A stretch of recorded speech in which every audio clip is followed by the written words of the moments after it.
Praise the Lord. It is good to be with you again today. Praise the Lord. फिर से आपके साथ मिलना हमारे लिए बहुत ही आनंददायक है। I want to thank you for your diligence in watching our videos every day. प्रतिदिन आप जो हमारे वीडियो बहुत ही खंत के साथ डिलीजेंटली बहुत ही खंत के साथ देख रहे हैं, इसके लिए हम आपका बहुत ही धन्यवाद करते हैं। Because you are diligent in seeking the Lord and reading his word, there is great rewards that will come to your life. और जैसे प्रतिदिन आप बहुत ही खंत के साथ परमेश्वर के वचन को सीख रहे हैं, इसका बदला परमेश्वर बहुत ही अद्भुत आशीष के साथ आपको देगा। If you are lazy with God's word, then you miss out on the great rewards that are available to you. अगर आप परमेश्वर का वचन सीखने में आलस करते हैं, तो परमेश्वर जो आपको बहुत ही अद्भुत बदला देने वाला है, आप जो मेहनत करते हैं उसके बदले में जो परमेश्वर की जो अद्भुत आशीष है, शायद आप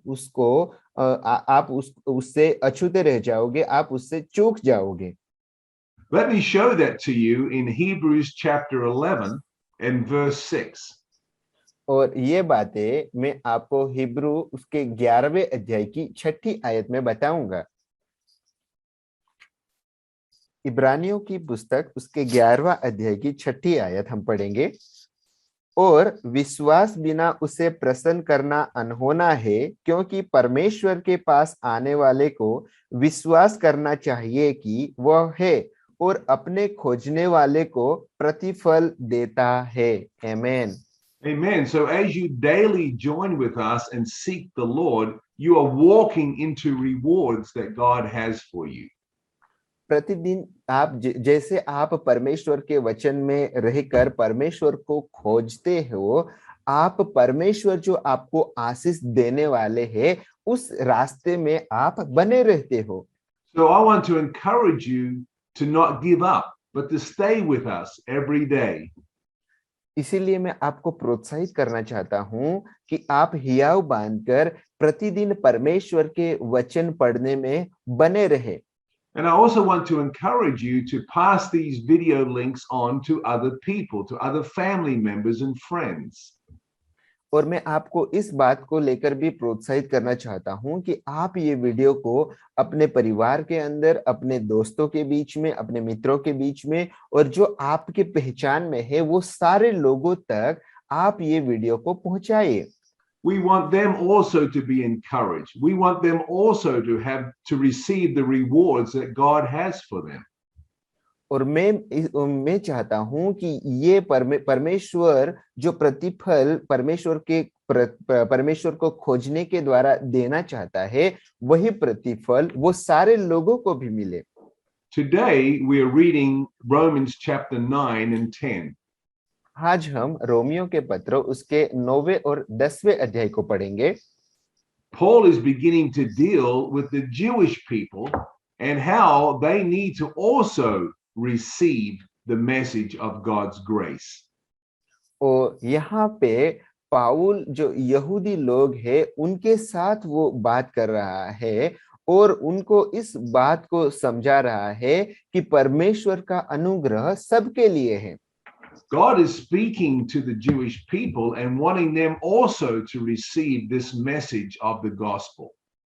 यहाँ पे जो पाउल है वो यहूदी लोगों के साथ वहां पे बात कर रहा है और वो चाहता है कि यहूदी लोग भी परमेश्वर की सुवार्ता को स्वीकार करें।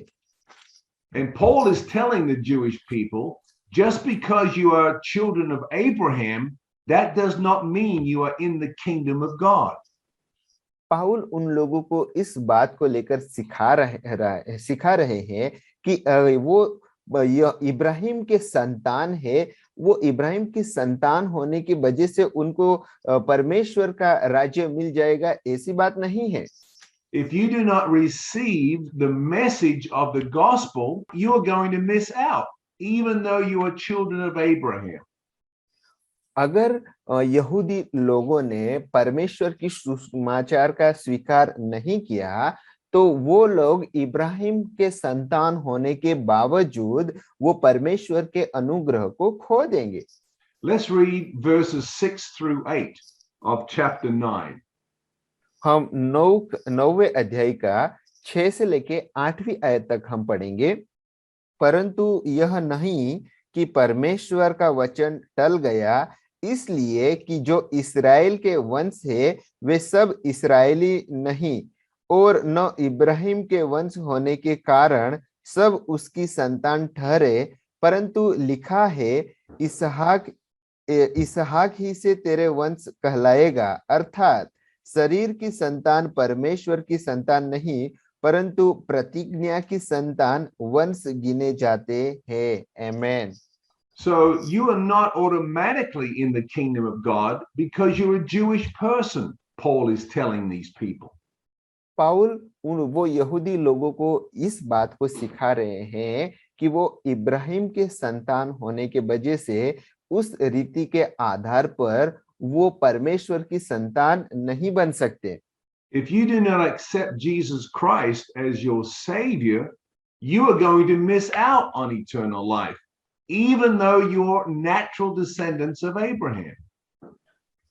शारीरिक रूप से यदि आप इब्राहिम के संतान हैं, लेकिन आपने प्रभु यीशु को अपना उद्धारकर्ता के रूप में नहीं स्वीकार किया है, तो आप परमेश्वर के राज्य के संतान नहीं बन सकते।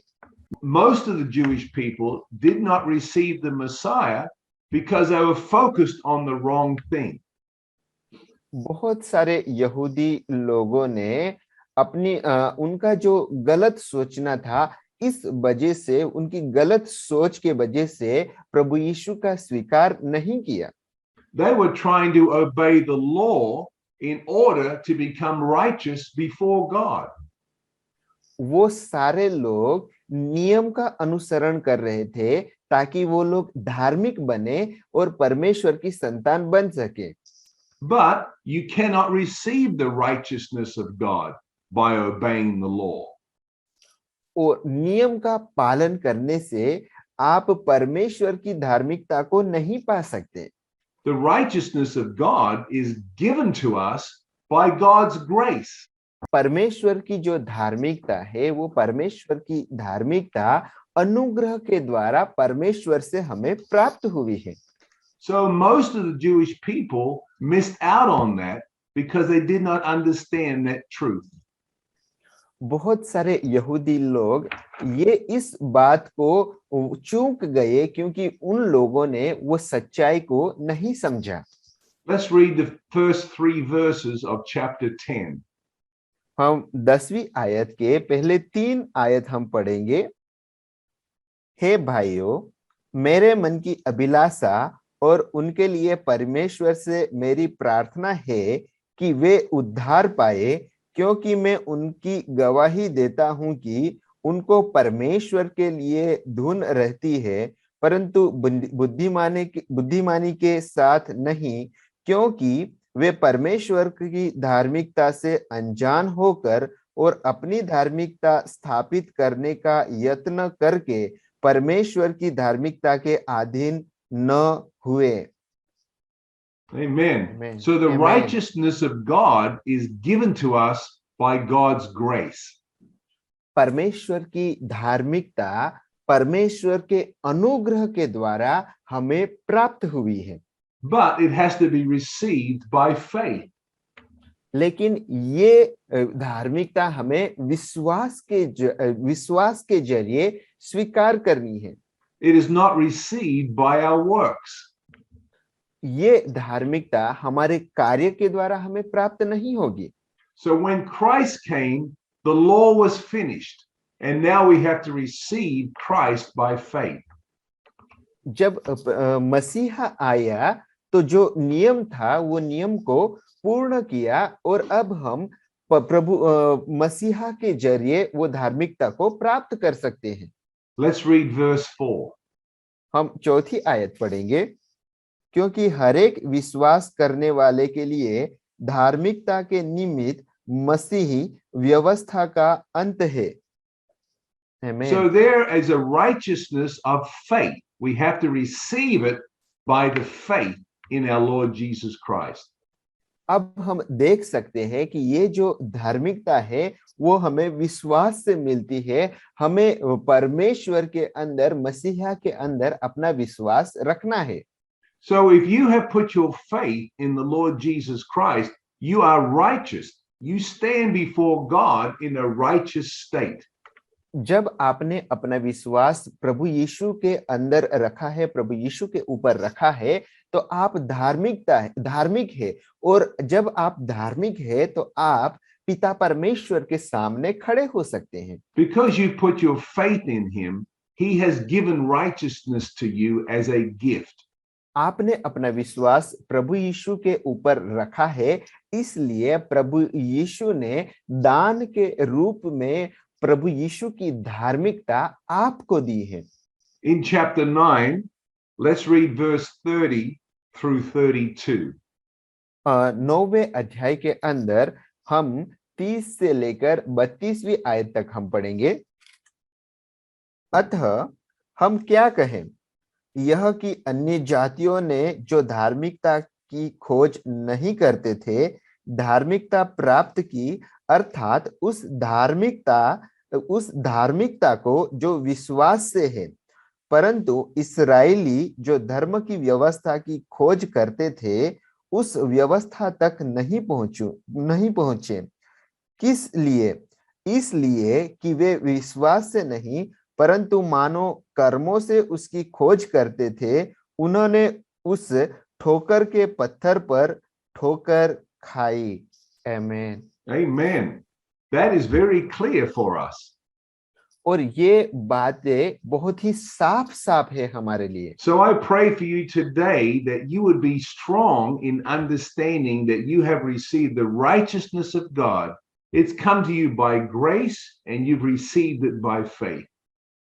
और आज मैं आपको प्रोत्साहित करना चाहूंगा और आपको इस बात की समझ हो गई होगी कि आपके पास परमेश्वर की धार्मिकता परमेश्वर के ऊपर विश्वास रखने से और परमेश्वर के अनुग्रह के द्वारा आपको प्राप्त हुई है।